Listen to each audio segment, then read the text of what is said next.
With Jordan Love getting the start this weekend, should we be buying more of his cards? Let's get into it.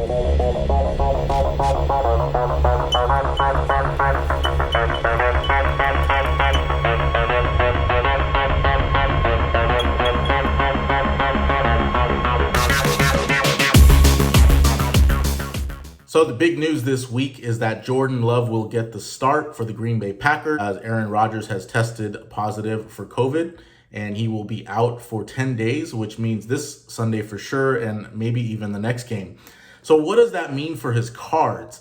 And this is kind of the moment that I've been waiting for, as I have been buying Jordan Love's cards throughout the last year, just on speculation that eventually he's going to be the starting quarterback at Green Bay.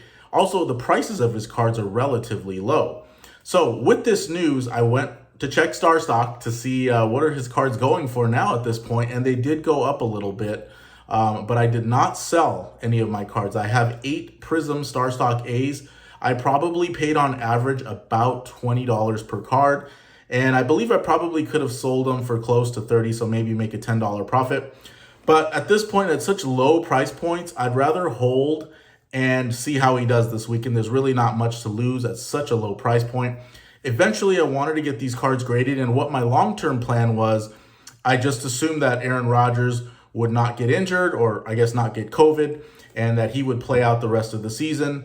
And eventually PSA would open up a lower submission, lower priced service level, and I'd be able to get these cards graded through PSA, maybe even through StarStock through PSA, or just request them home and send them off myself. So that was the long-term plan, and that's still the plan. I'm just holding on to these cards, but I'm not selling them. There's not really a lot of movement on StarStock. If he does very well and the cards start to go up in value, I may sell off a couple. That's kind of been the plan, and I did kind of want to talk about that in general. You can actually make money on the hype, and if you want to call it the backlash from the hype, and it can go on and on. So when Jordan Love when they started first producing his cards, he was part of the Tua, Justin Herbert, and Joe Burrow, kind of this quarterback rookie class that's considered very good rookie class. But Jordan Love is stuck behind Aaron Rodgers. Aaron Rodgers is the starting quarterback. And so his cards didn't really increase in value the way the other players did, which to me, I thought that was a good buy opportunity. And once it came out that Aaron Rodgers was not going to come back for this current NFL season, his cards actually started to go up in value. At that point, I started to sell off a couple. Well, once it was known that Aaron Rodgers is coming back, his cards started to go down in value. So I started to buy more.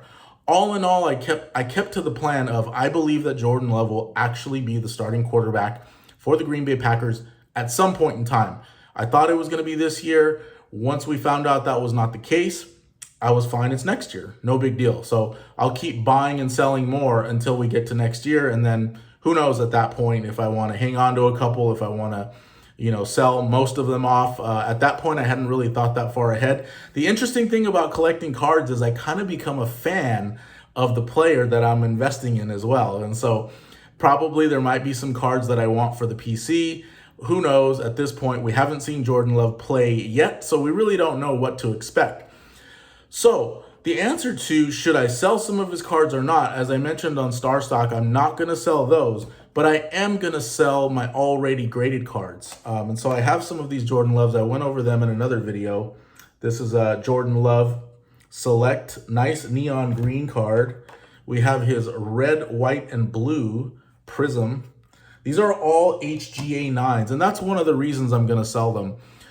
If they were HGA 9.5s, I might hang on to a couple because, again, the price point is too low for me to really make the profit that I was looking for, considering I do believe that he will be the starting quarterback of the future. But I thought this might be a good time to capitalize on some of the hype, and they're HGA 9s, and I don't mind getting rid of 9s. They're nice cards, though. This is his real hollow rookie, which I really like, and I'm kind of debated whether or not I wanted to auction that off at this point, but I do have 2 more hollow StarStock A's coming back, which I intend to grade with PSA.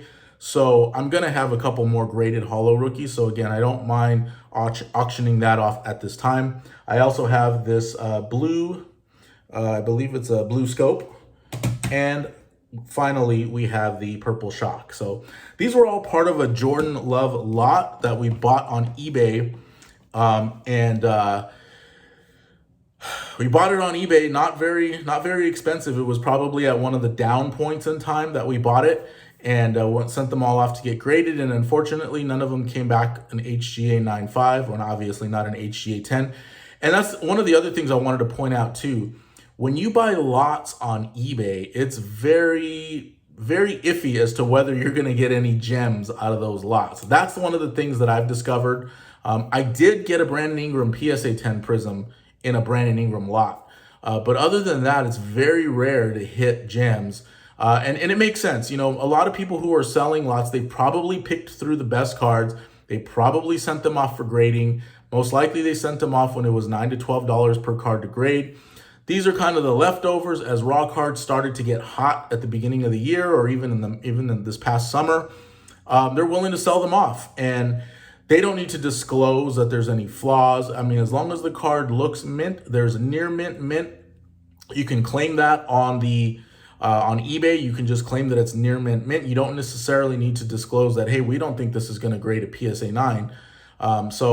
So you take your chances. And all of these Jordan Loves got HGA 9s, which is not bad. It's not a bad score at all. I mean, we looked them over and probably thought that a couple of them had a shot at an HGA 9.5. I think there were some 9.5 sub scores on these. So you take your chances, and if you don't hit, well, now's the time to sell them off. We got some Jordan Love hype, and we will see how they do on eBay. And I went ahead and did a 3-day auction. So as soon as I found out the news, I put them on eBay, and this was Tuesday, so 2 days ago. So I believe these are going to end either tomorrow or Saturday. I wanted to end them before Sunday so that basically capitalize on the hype. I mean, there's a chance he does not play well. If he doesn't play well, the cards may go down in value. Again, the reason I'm not selling a lot of Jordan Love is because, well, for one, I don't have them yet. I actually have 2 hollows, 1 silver prism, and I believe another rookie card of his that were all sent home from StarStock. At this point, I sent most of my raw cards home from StarStock because I want to either possibly grade them with HGA or hope that in the time that, the month that it takes them to send me back the cards, or 3 weeks, I'm hoping that PSA possibly opens up a lower service level. Anything $75, between $75 and $100, it might make sense for me to grade some of those cards with PSA right now. So I wanted to have them in hand in case that happens. And obviously, if Jordan Love plays well, if he plays well next week as well, and his cards start to spike, that's even more reason to have them in hand. And who knows, maybe sell it raw, maybe rush, an order with PSA, or maybe even do a quick 2-day turnaround with HGA. I don't know, but I just want to have the cards in hand to have the option, but I can't sell them right now because I don't have them. It's going to take about 3 weeks to get those cards back. In the meantime, though, I did want to sell off these 5 HGA already graded cards. I'm holding my Prism StarStock A's. They're still on the site, so I didn't have those sent home because I didn't really think there was any urgency. I didn't think that Jordan Love was going to get the start anytime soon. And so it's fine. Even if I did have them shipped home, I mean, by the time they get here, I don't know that Jordan Love will still be the starter. We're going to go ahead and assume that Aaron Rodgers will be back in the starting role after the 10 days has expired. So in the meantime, just wanted to auction off these cards. And I also did want to point out that I did make a little bit of money on StarStock. Not very much, but with this, kind of roller coaster ride that we've been on with Jordan Love and Aaron Rodgers, I was able to make about $45 just buying and selling various rookie cards on the StarStock website. And initially, when I bought these cards, I did not intend to sell them. I wanted to hold them for grading. That was my long-term play. But when the news came out that he might be the starter and the cards started to go up in value, I thought, well, why not sell off a couple and make a little profit? And then when the news came out that he wasn't going to be the starter, I was like, well, why not buy these back at half of what I just sold them for? So again, that's where I'm saying you can really kind of capitalize on this roller coaster ride that some of these players go through. Another player that kind of seems to go through these roller coasters is Donovan Mitchell. This happened a lot last year. His PSA 10 Prism would go up in value, and then it would come crashing back down. and then it would go up, and it would come crashing back down. Right now, his cards are down, and there's really no reason for it. The Jazz have started off well. Donovan Mitchell's the star of the team. I think he just scored 36 last night. So, Donovan Mitchell's cards have gone up and down on this roller coaster for really no reason. He did get hurt in the playoffs, so I guess you could make that argument. But otherwise, the guy has been consistent since the bubble. He has really put on a show, and really, so when you see his prices start to go down in value, that's the time to buy. And probably they'll go back up at some point because he just continues to put up all-star numbers every season. So you can almost count on that. So I just wanted to do a quick video on Jordan Love and whether or not I think you should sell. I really don't think that you should be selling off his higher end cards right now unless you see a really, a strong, if you have, say $100 or $200 into a card and you can get $300 to $400 for it on eBay right now, if you can double your money, I would say go for it at that point. Why not? Could Jordan Love have a great game against the Chiefs? This is a big game. He could, and the card could continue to go up. But if you could take a little bit of profit now with already graded cards, which is what I'm kind of hoping to do here, then I would say go ahead and do that. But if you're a believer in Jordan Love long-term and you believe that he's going to be the starting quarterback for the Packers the way I do, and you even think that he's going to play well, which I believe he has the talent to play well. I just think that if the coaches, the scouts, he's drafted in the first round, if people liked what they saw in camp, if everybody is on board, he was going to be the guy, then why wouldn't you take a chance and hang on to some of his cards and see how he performs? So that's kind of why I'm having this little mixed bag here where I'm holding on to the raw cards, which I intend to get graded, but I'm going to go ahead and sell these. But the main reason I'm selling these cards is because they're 9s.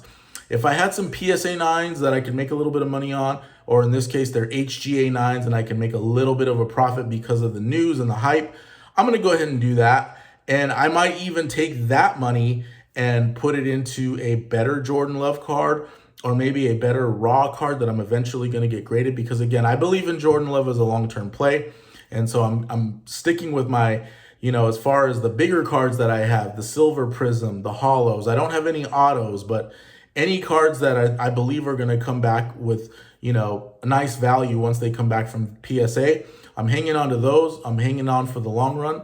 And that's kind of what I'm doing right now with Jordan Love. So thanks again for watching. Thanks again for subscribing to the channel and all your feedback, especially regarding the PSA news and the PSA, possibilities. Are they going to open up new service levels? Are they going to lower their price point so we can all get in and start grading cards again? I know this is a question that everybody's been asking, and we're kind of like, at this point, we're getting closer and closer to what is PSA going to do as they start to clear through the backlog. So thanks again for all your comments, all your feedback. I really appreciate it, and I will see you on the next one.